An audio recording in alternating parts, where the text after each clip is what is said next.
She said, "I hear that monks are looking for shelter in many homes. Why don't you come and stay in my house?" Gautama said, "If she's inviting you with so much affection, you must go stay there." Then people saw, "See, he's gone."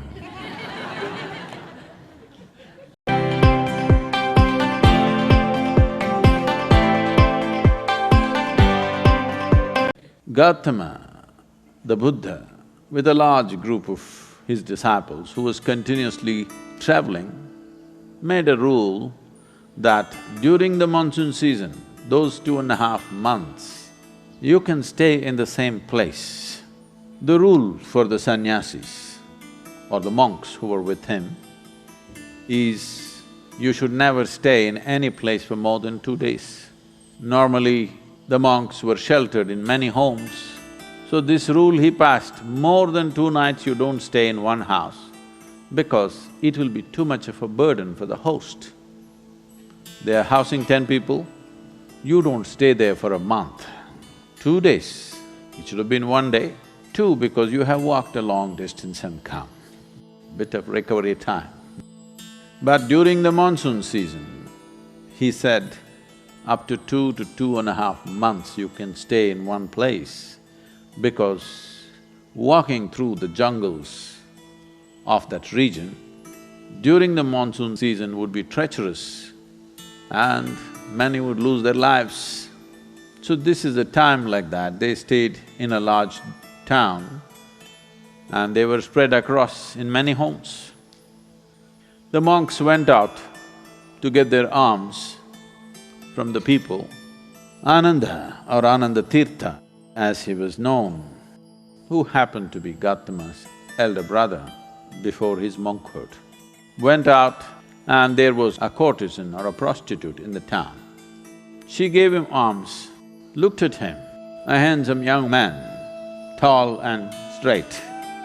She said, "I hear that monks are looking for shelter in many homes. Why don't you come and stay in my house?" Ananda said, "I have no issue, but I must ask the Buddha as to where I should stay." Then she became really taunting. She said, "Oh, you're going to ask your guru? Go and ask him, let's see what he says." So Ananda brought what he had collected for the day. Gautama was sitting, he came and placed it at his feet and everybody is supposed to find food and shelter wherever they go. Ananda asked, "Like this lady is inviting me, can I stay there?" Gautama said, "If she's inviting you with so much affection, you must go stay there." The townspeople who were sitting here, they said, "What? A monk is going to go and stay in a prostitute's home? This is it." This spiritual process has become corrupt. Gautama looked at them and said, "Why are you so worried? The lady is inviting him. Let him stay, what is the problem?" They all started getting up and started shouting. He said, "Wait, I am on this path because I see this is the most powerful way to live. Now you're telling me her ways are more powerful than my ways.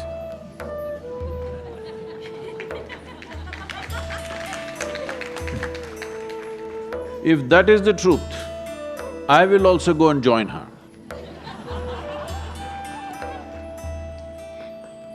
I'm here because I see this is the most precious and powerful way to exist. If you think her ways are better than mine, I should also go and join. Because if you're a true seeker, that's how it should be. If you found something much higher, you go for that." Then people shouted and many of them of course leave. Then Ananda went and stayed with her. Monsoon time, because of rains it gets cold, monk is wearing a thin habit. So she gave him a nice silk wrap. He covered himself. Then people saw, "See, he's gone."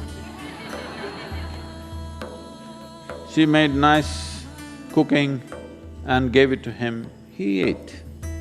Then in the evening she danced for him. He sat watching very carefully, with utmost attention. Then when they heard the music, this is it, finished. Things went on. When the time was up, when the rain stopped, when it's time to move, Ananda came to Gautama along with a female monk.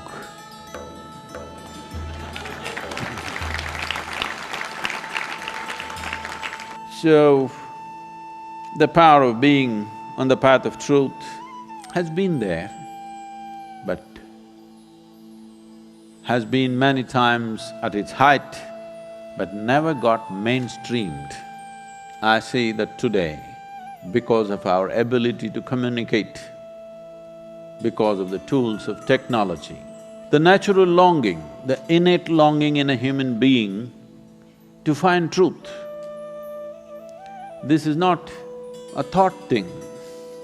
This is not something that been taught to people that you must seek truth. It is natural for human intelligence to seek what is highest. If you are given an option, any human being, given an option, either to be here or there, he will always say, I want to be there. Right now he may be caught up here, but aspiration is to go to whatever is the highest. It is just that we have to show him that there are better highs than getting drunk, there are better highs than drugs, there are better highs than being caught up in social drama, there are better highs than being better than someone else. We just have to show it to him, we have to make him understand there is a better high.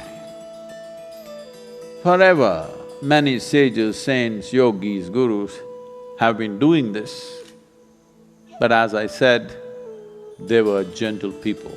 They didn't have a voice like me.